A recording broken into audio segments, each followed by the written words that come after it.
কোন স্ত্রী যদি তার স্বামীর গায়ে হাত তুলে এটার ফয়সালা কি হবে?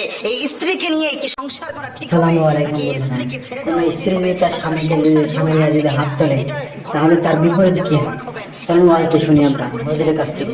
আমার স্ত্রী প্রায় সময় আমার গায়ে হাত তুলে, এখন এই স্ত্রীর সমাধানটা কি হবে? এই স্ত্রী কি আমার আছে নাকি স্ত্রী চলে গিয়েছে? পুরুষরা নির্যাতিত হয় না, কত পুরুষ যে নির্যাতিত হয় এই খবর আপনি রাখেন না। আমার স্ত্রীও মাঝে মাঝে আমাকে মারে। আমি অবাক হয়ে গেলাম যে বাংলাদেশের হালত কি এটা হতে পারে কিনা। তবে এখানে একটা মজার ঘটনা আমি পরে জানতে পেরে অবাক হলাম যে ভাইয়ের ওই সমস্যাটা ছিল, এটা একটু পরে বলতেছে। প্রথমে শুনেন আল্লাহর হাবিব সাল্লাল্লাহু আলাইহি ওয়াসাল্লামের সাথে তার স্ত্রীদের রাগ অভিমান যদি সামান্য হতো, ওই সময় রাসূল সাল্লাল্লাহু আলাইহি ওয়াসাল্লাম কি করতেন, কি স্টেপটা নিতেন, এবং এই ক্ষেত্রে করণীয় কি যদি কোনো গ্যাঞ্জাম হয়ে থাকে। আল্লাহর হাবিব সাল্লাল্লাহু আলাইহি ওয়াসাল্লাম স্বাভাবিকভাবে তিনি বাহিরের যে পরিবেশ রয়েছে সাহাবা একরামের সাথে বিভিন্ন জায়গায় রাষ্ট্রীয় যে পরিবেশগুলো ছিল এই জায়গায় যেমন তিনি আদর্শ ছিলেন, পারিবারিক ক্ষেত্রে আল্লাহর হাবিব ছিলেন আদর্শ।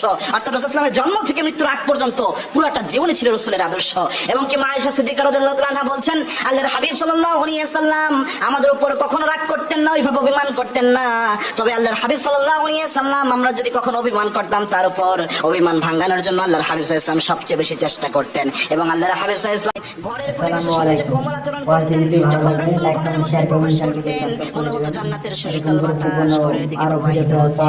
সুবহানাল্লাহ। এবং আল্লাহর হাবিব সাল্লাল্লাহু আলাইহি ওয়াসাল্লামের ব্যাপারে মা আয়েশা বলছেন সামনে আরো বাকি ওয়াজটি শুনবেন। বিভিন্ন সময় যে পেরেশানিগুলো আসতো, দুনিয়াবি পেরেশানি, এই সময়গুলোতে আল্লাহর হাবিব সাল্লাল্লাহু আলাইহি ওয়াসাল্লামকে মানসিক প্রশান্তি দেওয়ার জন্য সবচেয়ে ভালো যে উপায়টা রয়েছে এটা আমরা চেষ্টা করতাম রাসূল সাল্লাল্লাহু আলাইহি ওয়াসাল্লামের সাথে ওই আচরণটা দেওয়ার জন্য। এই জন্য এত জান্নাতের সম্পর্ক ছিল। রাসূলের একাধিক স্ত্রী ছিল, কিন্তু কোন স্ত্রী কখনো বলতে পারে নাই যে আমার স্বামী জনাবে মুহাম্মদ রাসূলুল্লাহ সাল্লাল্লাহু আলাইহি ওয়াসাল্লাম আমাকে মানসিকভাবে এই যন্ত্রণাটা দিল, এই কষ্টটা দিল। আবার রাসূলও সব স্ত্রীদের উপর সন্তুষ্ট ছিলেন। এইভাবে রাসূল সাল্লাল্লাহু আলাইহি ওয়াসাল্লাম ব্যালেন্স করতেন। আল্লাহর হাবিব সাল্লাল্লাহু আলাইহি ওয়াসাল্লাম এবং স্বামী স্ত্রীর সম্পর্ক যেন অনেক বেশি ভালো থাকে, মধুর থাকে। আল্লাহর হাবিব চমৎকারভাবে একটা ব্যালেন্সপূর্ণ একটা হাদিস বলে গিয়েছেন। আল্লাহর হাবিব সাল্লাল্লাহু আলাইহি ওয়াসাল্লাম বলেছেন খিয়ারুকুম লিনিসাইকুম, তোমাদের মধ্যে আল্লাহর কাছে ওই ব্যক্তি সেরা যে ব্যক্তি তার স্ত্রীর কাছে সেরা।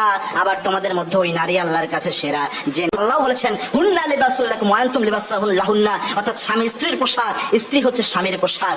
এই যে একটা সুন্দর সিস্টেম আল্লাহ দিয়েছেন, এইটা থেকে আমরা বের হয়ে আসার কারণে বর্তমানে এই ফিতনা ফাসাদগুলো হচ্ছে এবং এই ধরনের সমস্যা হচ্ছে।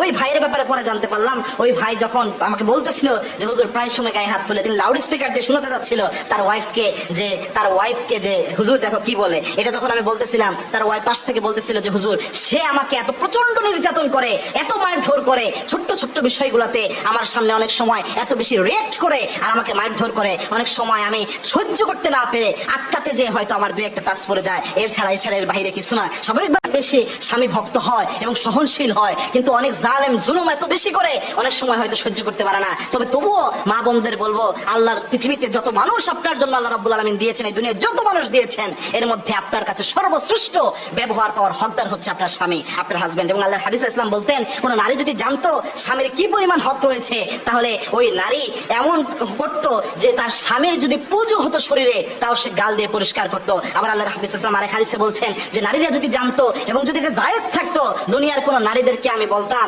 সব নারীদেরকে বলতাম আল্লাহর পরে কাউকে সিজদা দেওয়া জায়েজ থাকলে বলতাম তোমার স্বামীর পায়ের সামনে সিজদা দিয়ে থাকো। কতটা মর্যাদা গুরুত্ব আল্লাহ রাব্বুল আলামিন দান করেছেন। এইজন্য আমরা যেন দুই পক্ষে ব্যালেন্স করি, স্বামীরা যেন অন্যায়ভাবে জুলুম না করেন, পশুর মতো আচরণ না করেন, আবার নারীরাও যেন স্বামীকে মূল্যায়ন করেন। আল্লাহ এটা বোঝার তৌফিক আমাদের দান করুন। আল্লাহুম্মা আমিন।